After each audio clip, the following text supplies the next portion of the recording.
Yeah!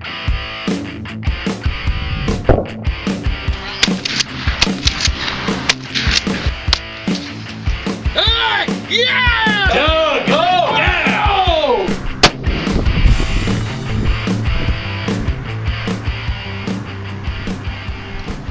That is a hit at a mile. Alright guys, welcome back to 243 Outdoors. My name is Josh. Tonight we are starting a new series using my 243.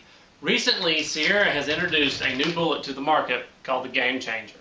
This bullet has caught my attention as well as many others on YouTube. Channels such as Johnny's Reloading Bench has done a few videos on the 30 cal and the 6.5 versions. However, there are no videos for the 243 or the 6mm bullets. In this series, I want to showcase the components that we'll be using. I want to do an initial load workup using H4350. I want to develop a good shooting load that we can stretch out well past 100 yards out to possibly 500 yards and even 1,000 yards. I also want to test the expansion and weight retention of these bullets since they are a hunting round, kind of see how they will act in different medias. Sierra and Starline Brass has provided the components for this video, and I cannot thank them enough for helping me out with this. This is going to be a great series. We can probably get 3, 4, 5 videos possibly out of this. If we use different powders, we can do a whole lot more. So I definitely want to thank them for providing the components. So let's get started. So the Gamechanger was released in the summer of 2018. It's just been out a few months and it's relatively new. There's not a lot of information on these. What they are a combination of a Game King and a Match King with a tip. I also have a box of tip Match Kings here that we can compare this bullet to. Looking at them side by side, they are very similar as far as contours and lines.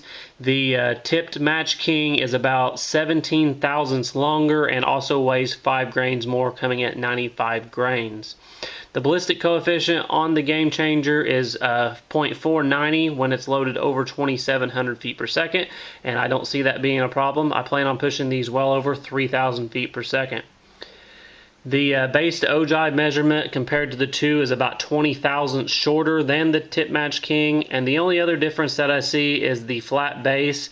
The base on the Gamechanger is a little bit smaller than the tip Match King. Just kind of the contour where the boat tail turns to flats, just a little bit different. But overall, these bullets are very similar. The tip Match King in my 243 has been an excellent shooting bullet, and that is my go-to bullet for this rifle. So I expect nothing less than the same from these. So the other components that we'll be using is CCI number 200 large rifle primers. These are my go-to primers. They work excellent in every application that I've used, and I've loaded several thousand rounds of these. Never had a dud. Everyone's always went off. We're also going to use our unicorn powder, the Hodgdon H4350. This powder has been hard to come by the last couple years, but recently it's starting to make a comeback. Some areas of the country are still experiencing some shortages in this. However, I do have a decent supply of it, and my local gun shop generally still has it. I feel that this powder will be an excellent powder to use on these rounds. It's very consistent. The burn rate's probably just about perfect for the 243, and the accuracy and consistency that I see in my 6.5 Creedmoor, it's going to be a good powder for the 243.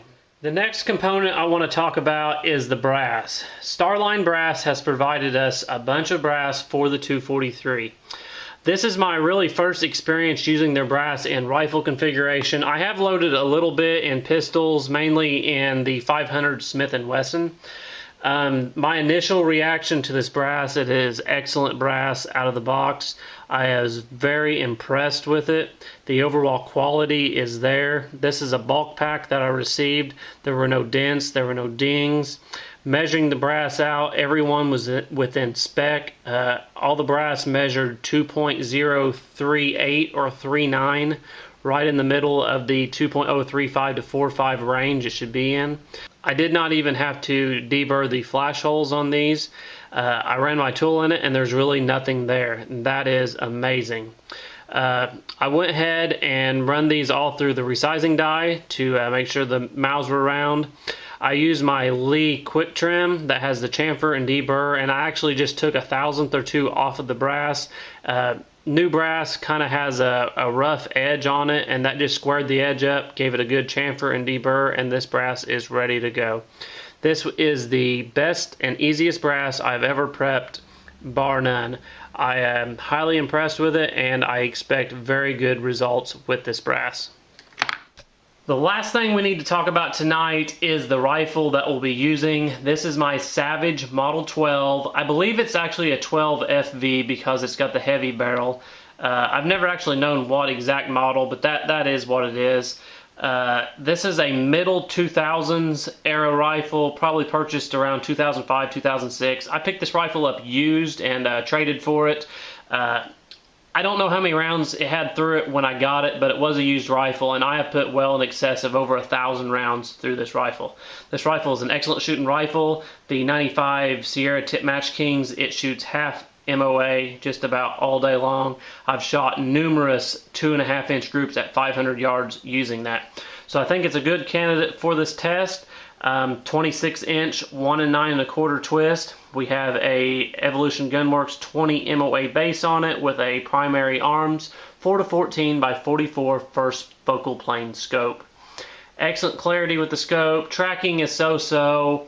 I am looking to probably upgrade the scope in the very near future. I'm going to be checking the Black Friday deals, and maybe we can pick up maybe like a 20-power scope for it or so. I got a couple ideas in mind, and I think it'll be a definite improvement with this rifle. So the next thing we need to talk about is load data. A lot of times when a new round comes out, load data is very difficult to find. However, I have stumbled upon something. If you go to Mid-South Shooter Supply's website and go to the Gamechangers page, the page where you would buy it, you scroll down to the bottom and there is load data. We have load data for the 6mm Remington, we have 243, the 6 Creedmoor, and the 6 BR. So we'll click on the 243 Winchester here, and we have load data. We're going to be using Hodgdon H4350. It has a starting charge of 38.3 and going up to a max of 42.7 grains. That is loaded at 2.700 is what it's calling for. I've come up with my own load data based on that. We're going to push it maybe just a little bit more than that and also stretch out our overall length. I plan on doing 5 charges of 5 rounds each, starting at 41.4, going up 4/10 all the way up to 43 grains. We're going to use a overall length of 2.750. I've done some reading and research on this, and overall length they say does not really affect a whole lot. The lands on this rifle is very long. It's a like 2.930.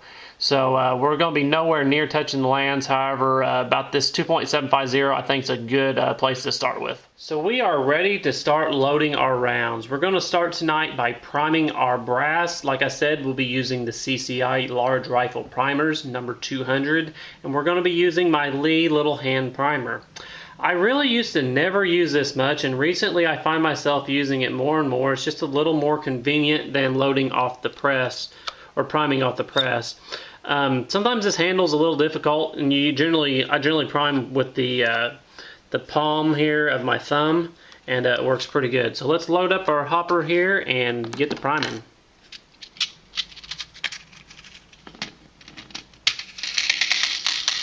We'll put 100 rounds of primers in here, and we'll give it a little shake and get them all flipped over.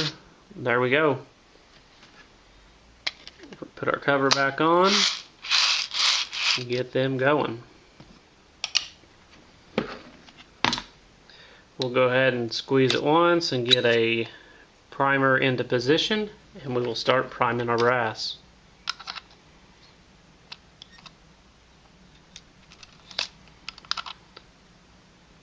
So that had a good firm feel to it, so I see nothing wrong with that.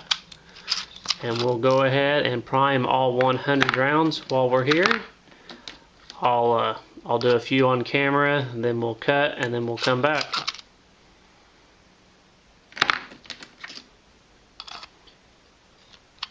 One thing is, you never want to point the round at you. If you would accidentally set a primer off, you want it to go off away from your face.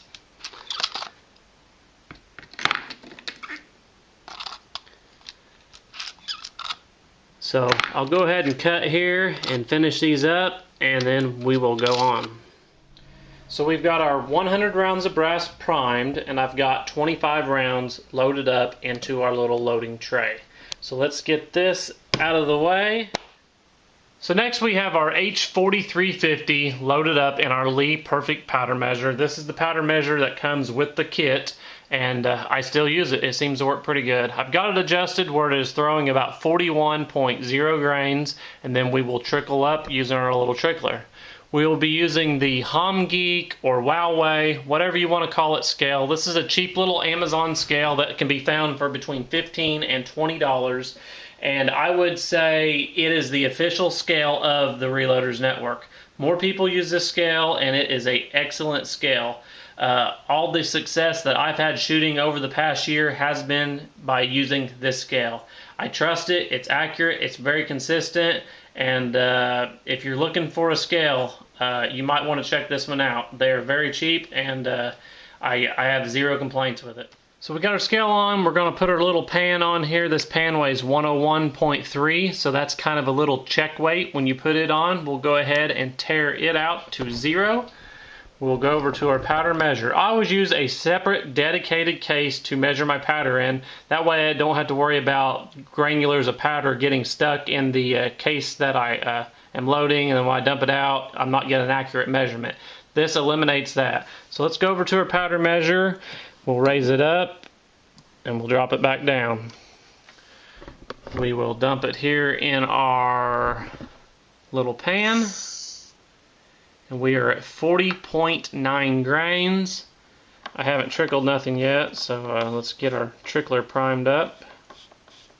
Okay, so our first charge we want is 41.4 grains. So we'll go ahead and trickle it up. The last few little granulars, I just usually just tap it. 41.3, 41.4. I also take the pan and we'll just kind of trip it a couple times. Make sure we return back 41.4 on the dot. So we will insert our funnel on our first round and pour it in. Make sure we get it all down in it, and every time you're done, move your funnel to the next round. So we'll repeat this for each charge. We're doing, like I said, 41.4. We'll go up 4/10 to 41.8 on the next row, 42.2, 42.6, and we'll end with 43. So I'll get the rest of these measured out for you, then we will get to seating some bullets. Now that we have all our powder measured out, we will take a flashlight and we'll look down each case, making sure that we have powder in each one, and each one looks very consistent with the others. The good thing about charging rifle cases is it's nearly impossible to get a double charge because the case capacity will not hold 2 charges. So if your case looks extremely full or extremely low, you know something's wrong and you want to check it.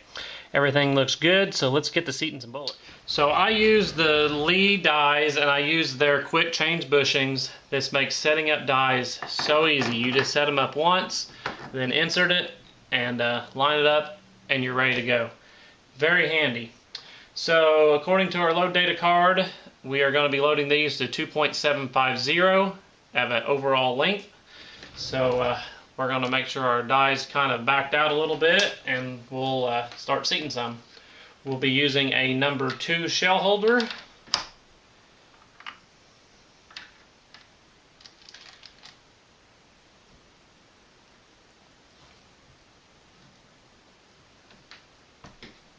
So that just barely pushed our round in. So let's go down a little more and we'll check it.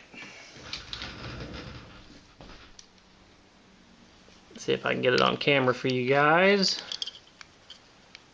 So we are at 2.823, so we still need to go about 75 thousandths more.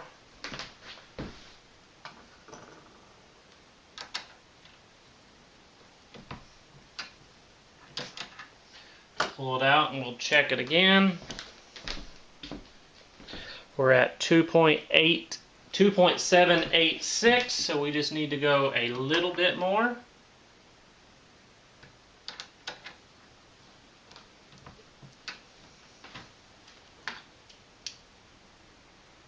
2.755, so we need 5 thousandths.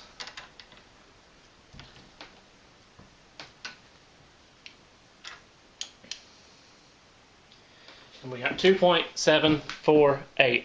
So we're going to leave our die set right there. We will seat another one. We'll seat it about halfway and we'll give it a turn and seat it the rest of the way. We are at 2.749. So our die is set. The overall length of these bullets, usually when they have a tip on them, varies a little bit. So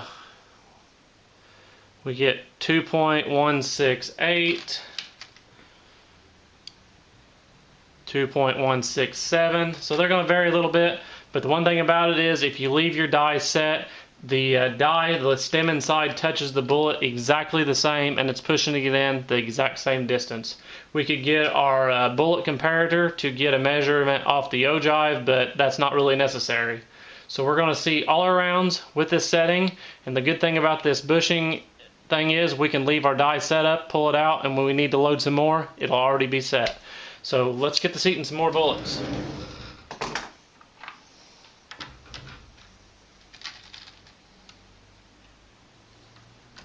Seat it about halfway, we'll give it a turn and seat it the rest of the way. This just ensures our bullet is going in straight.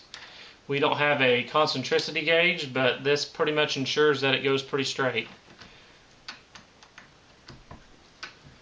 So we will run through the rest of these and we will have our test loads loaded up.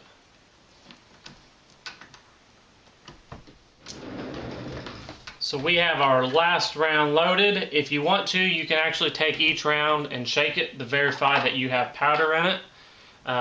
All mine do. Next thing I'm going to recommend you doing is filling out kind of a load card. We have these load cards available on the reloadersnetwork.com, and these are a super little handy card. It puts all the info right there on the card. You can put it in your ammo case and you have it. No doubt on what you have. These are available for $10. You get 100 cards and that includes free shipping. So strongly recommend picking up some of these. Makes life a whole lot easier. The next thing we're going to do is transfer these to our ammo box. We do not want to get these mixed up, so we will do this one round at a time, starting with our low charge and going to our high charge. If you think that you might get these mixed up, I recommend taking a Sharpie and writing your charge on the side of them. I don't think I have to worry about that, but it is something to consider. So we have our rounds loaded up. That will conclude this video. This will be kind of the intro and loading of our ammo. Our next video will be part 2, and we will take these rounds out to the range, shoot them at 100 yards. Really looking forward to shooting these. I think they are going to shoot excellent. I think my goal is to get a half MOA load developed. I suspect that we will have many 1 MOA or slightly below. And we're using good components and good reloading techniques, so I see no reason why these shouldn't do well.